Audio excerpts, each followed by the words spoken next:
অসম চৰকাৰে অহা 10 জুলাই তাৰিখে বিত্তীয় বৰ্ষ 2026-27 বাবে ৰাজ্যৰ বাজেট দাখিল কৰিব আৰু এই বাজেটখন যাতে ব্যৱহাৰিক বাজেট হয়, বাস্তৱিক হয়, জনসাধাৰণৰ আশা আকাংক্ষাক যাতে বাজেটখনত সমাহিত কৰিব পাৰে আৰু ৰাইজৰ আকাংক্ষাসমূহনো কি এই বিষয়বিলাক বিশ্লেষণ কৰি আমি যোৱা বছৰো প্ৰি বাজেট ডিছকাশ্যন এটা অনুষ্ঠানৰ আয়োজন কৰিছিলোঁ আৰু এইবেলিও আজি আমি প্ৰি বাজেট ডিছকাশ্যনৰ আয়োজন কৰোঁ। অসমৰ প্ৰায় 2 শতাধিক বিভিন্ন ক্ষেত্ৰৰ বিশিষ্ট ব্যক্তি, উদ্যোগী, শিক্ষাবিদ আৰম্ভ কৰি অসমৰ কৃষি ক্ষেত্ৰৰ পৰা স্বাস্থ্য ক্ষেত্ৰলৈকে আৰু আমাৰ বিভিন্ন শিক্ষানুষ্ঠানৰ মুৰব্বী সহিতে বিভিন্ন উদ্যোগ প্ৰতিষ্ঠানৰ মুৰব্বী, ভাৰত চৰকাৰ, অসম চৰকাৰৰ বিভিন্ন PSUs বা তেওঁলোকৰ বিভিন্ন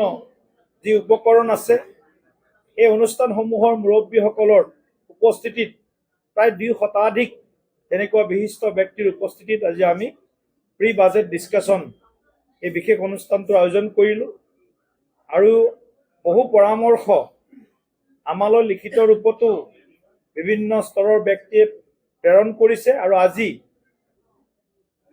200 জনৰ ভিতৰত 25 গৰাকী ব্যক্তিয়ে নিজৰ পৰামৰ্শ আজি আমাক প্ৰদান কৰিছে। লগতে বিভিন্নজনে আজিও লিখিত ৰূপত বাজেটখনত সন্নিৱিষ্ট সমাহিত হ'ব লগা বিভিন্ন তেওঁলোকৰ আগ্ৰহৰ বিষয়বিলাক আমালৈ প্ৰেৰণ কৰিছে। গতিকে আমি প্ৰতিগৰাকী আজি উপস্থিত থকা বিশিষ্ট ব্যক্তি আমি ধন্যবাদ জ্ঞাপন কৰিছোঁ আৰু আমি আশা ৰাখিছোঁ অসমৰ মাননীয় মুখ্যমন্ত্ৰী ডক্টৰ হিমন্ত বিশ্ব শৰ্মা ডাঙৰীয়াৰ বলিষ্ঠ আৰু ভৱিষ্যদৰ্শী যি নেতৃত্ব আৰু অসমৰ বিশেষভাৱে যি জনকল্যাণমুখী চৰকাৰখনক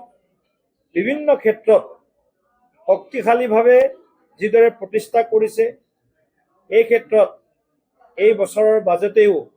অসমৰ ৰাইজৰ মুখলৈ আশাৰ বতৰা কঢ়িয়াই আনিব, মনলৈ আশাৰ বতৰা কঢ়িয়াই আনিব আৰু নিশ্চিতভাৱে আজিৰ এই বাজেট ডিছকাশ্যন বা প্ৰি বাজেট ডিছকাশ্যনত অসমৰ নৱনিযুক্ত সন্মানীয় বিত্তমন্ত্ৰী জয়ন্ত মল্ল বৰুৱাদেৱ সম্পূৰ্ণ সময় উপস্থিত থাকি তেখেতেও এই বাজেটখনক লৈ বিভিন্ন তেখেতৰ আশা ব্যক্ত কৰিলে আৰু আমি আশা কৰিছোঁ যে জয়ন্ত মল্ল বৰুৱাদেৱে প্ৰথমবাৰ 10 জুলাই তাৰিখে 2026-27 বিত্তীয় বৰ্ষৰ বাবে যি বাজেট দাখিল কৰিব এই বাজেটখন নিশ্চয় অসমৰ যি অগ্ৰগামী যাত্ৰা সেই যাত্ৰাটোক আৰু অধিক প্ৰাণৱন্ত, অধিক শক্তিশালী আৰু সামৰ্থ্যৱান কৰিব পাৰিব। এই আশাৰে মই আপোনালোককো ধন্যবাদ দিছোঁ কাৰণ আজি অসমৰ যি বিত্তীয় ব্যৱস্থা পূৰ্বৰ চৰকাৰসমূহৰ দিনৰ বিত্তীয় ব্যৱস্থা বা 2014-15 যি বিত্তীয় ব্যৱস্থা আছিল বা যি উপলব্ধি আছিল তাৰ তুলনাত বিগত 10 বছৰত আৰু বিশেষভাৱে যোৱা 5টা বছৰত ডক্টৰ হিমন্ত বিশ্ব শৰ্মা ডাঙৰীয়াৰ নেতৃত্বত অসমে বিভিন্ন ক্ষেত্ৰত নতুন নতুন অভিলেখ আৰু বিশেষভাৱে নিম্ন মধ্যবিত্ত দুখীয়া ৰাইজ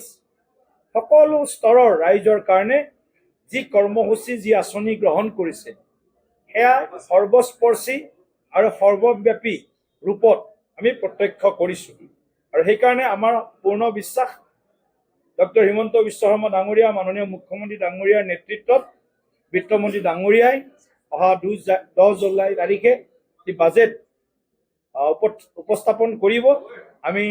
তেখেতক আগতীয়াকৈ শুভেচ্ছা আৰু অভিনন্দন জ্ঞাপন কৰিছোঁ।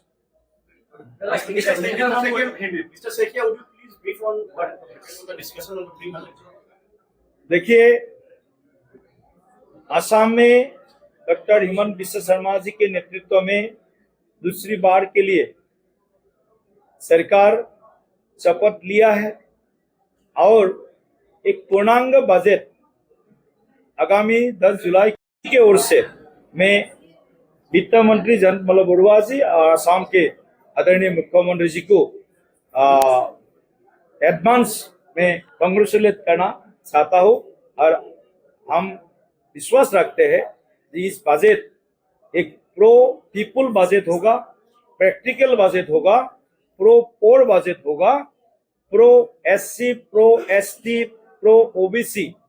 सभी तबके के लोगों को, हर वर्ग को लेकर के इस बजट प्रस्तुत करेंगे। यही हमारा आज का इस प्री बजट डिस्कशन में जो निष्कर्ष निकला है उस निष्कर्ष का मूल विषय है। बहुत बहुत धन्यवाद।